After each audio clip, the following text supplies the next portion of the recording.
stop it by finding the lost 13 treasures of rule.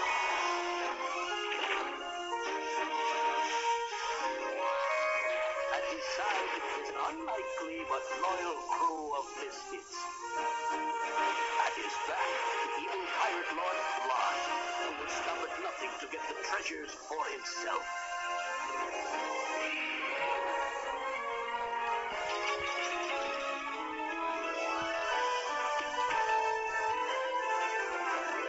It's high adventure with the Pirates of Dark Water.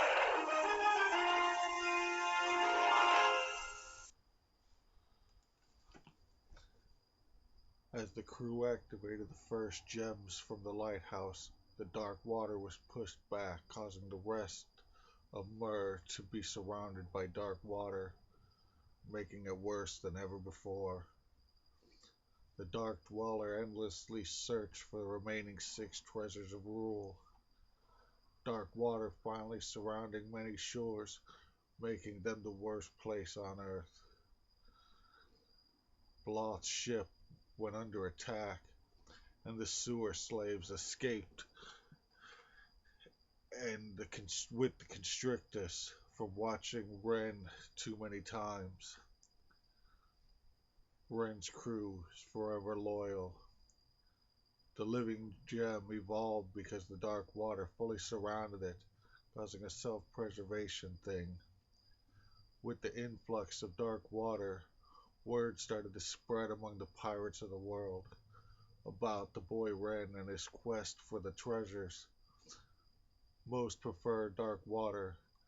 It's like any storm or whirlpool, something to make the in-between quiet time more than swabbing the decks. The Nightmare sends out his torments to detain the remaining treasures of rule. The 9th treasure, Family Disciples, is found by the Dreamscaper, a spirit that puts its victims into a coma as it torments their minds. If it wasn't for Nibbler escaping and when to get the monkey birds to the rescue, they would have failed. The monkey birds, having already been under the influence, had learned how to avoid it. Captain Bloth's maelstrom is hunted by dark water and is dragged down into the depths. The Nightmare wants to use Bloth. The Nightmare wants to use Bloth to invade the Kingdom of Rule, but like Ren, he escapes and takes his ship with him, using a dragon he's been a partner with. He sent something out before it sank, needing information. And luckily, it was there to pull him out. He doesn't know the Dark Dweller has possessed his ship and is in full control over it and in disguise. The Dragon Council sees that one of theirs is helping Bloth and starts a civil war. He can do as he pleases like any dragon. We have no allegiance with Ren, and Primus is dead. It's time for the world to flip. It's been in the light for too long. We got nothing in it. It wasn't built for us. When the Nightmare comes, we will have peace. Yeah. In its hide, do you really think it'll leave your strength unchecked? So the world was going down the tubes. Blackwater started acting more erratically since the Dark Dweller consumed a maelstrom. Now it leaps onto ships and chases life forms as the dragons fight in the air and under the water and on the land and underground. Pegasus, the Keeper, lifts the dark water into the air so it can rain down on a continent loyal to Primus in an attempt to trying to hide a stone far from water. But rain causes puddles and dark water puddles just like as erratically, plus free separation anxiety from the water. They go berserk, gaining crazy strength, and scream for its lost connection to the nightmare. The screams the screams break the union, and a traitor steals the gem for service and powers. Pagus feeds him to the depths. The nightmare was born because 10,000 years ago an expedition was planned to go to the bottom of the ocean. The scientists built a huge submarine that ran on gasoline. As it arrived, as they arrived, the huge ship was too heavy and sunk into the center of the planet. The metal cracked and the oil began to drip inside. The 8-man crew huddled together at death, and slowly over time became a huge fungus that, when added to the pressure and the heat and the ever building gas, you end up with a nightmare. The beasts it sends out of itself ain't the fallen crew, just a remembrance of the 8.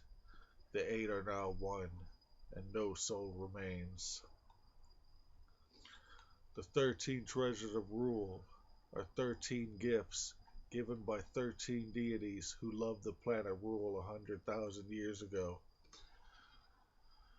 But like all species that honor the few, open the door for the burners. They are the dark water of the land, and the deities grew so disgusted by them that they decided to abandon their love.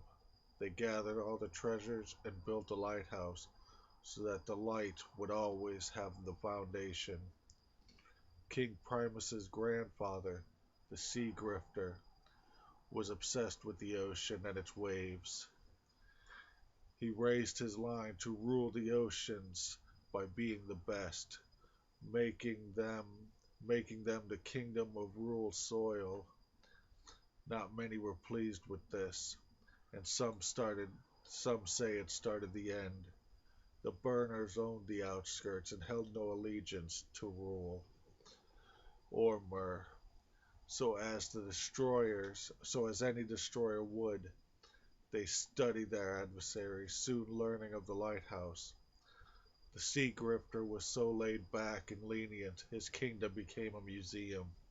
The guards had no king to protect, and had no strength, and hid in the strength of the lighthouse. The burners stole all of them. If it wasn't for the compass, the grifters would have broken the neck of the world that day, and everyone would have fell. But because the treasures were too strong and held together for too long, much longer than they were built to. So when they finally separated, so did the core of the planet, awakening the nightmare. He is still trapped in the submarine, but his dark water can seep through the cracks. The oil is the blood and flesh of the ancient creatures of Mur, and being a pile of intelligent fungus, it was able to utilize and manipulate the sleeping beasts. All it had to do is give it the will it desired. This is why the treasures of rule are so strong against it. It's only a shell, as the gems are embodiment of the living beasts of the light. The nightmare feels this though. It knows its extinction. It knows it can't fight them in a group, but if he gets them separately, he can consume them, like how he did the dark water, taking the power for his own. Luckily, all the families, the grifter slack, like all, luckily, like all families, the grifter's slack led to the grip, and Primus was the hero of the planet. We can only hope Ren has the same passion. Things were getting desperate. Ren held such fear over the living gem. The continent showed him how far the dark water is willing to go, and how the burners might as well be named dark water also. He didn't know how many gems the darkness had found, but this one was a living innocent being. He could not risk putting it back on his ship, but the same could be said of how it's not safe anymore on land. Noiji, Tot, what are we gonna get a break? Fret not, son of Primus. We have come to see how your world has moved on. Aiga Ranga, I'll tell you right. The dark the dark dweller dragged us right to the depths. Who are you? I'm one of the many. I am sorry. We will fix this stray gem. It is our fault this has happened. The treasures of rule were not meant to be held over the treasures of rule were meant to be held over the 13 corners of Mur as a testament to its people for what they have achieved, not to combine as a weaponized shield. I will get the others, but rely not on us, noble crew. If the world is to begin healing, it requires the dragons be reconciled first. The dragons of Mur are very old, and it is very dangerous for us to attempt anything. Luckily, we have our own compass. We have known them since they were young, and know where our allies are. Keep seeking the quest for the treasures. What about the one Pegasus brought to the Dark Dweller? The Dark Dweller is only a shell like Pegasus. It heads to something much worse. I don't have time to retrieve my brethren. I must seek a few dragons and pray my brethren notice my absence. Gem 10, ordained, hidden in the swamp of the Constrictuses. Gem 11, unified, brought in by Primus's friend, the king of another land, who knew Primus's son would not survive the swamp. The dragons attack all are marooned on the beach shore between the ocean and the swamp. Nibbler must fly Tula, since her telepathy is the strongest defense against the dark water, leaving the physical strength to protect the crews, who post up tents and began searching for provisions, some from the ocean, but a few from the swamp, that the king knows, being from this section of the hemisphere. The herbs are the greatest healing medicine on Mur, and the gongolans are the best species of rodent you can find. Rodent? Their nests are also good for repairing ships. Tula and Nibbler find the sewer slaves, who help them find information on a boat captain worth trusting. Turns out to be Ren's childhood friend, who helped teach him how to sail. A big yelling voice from the sky, "Where is our brethren?" Tula's psychic telepathy conveys them before they destroy the whole deck, beach, island, or planet.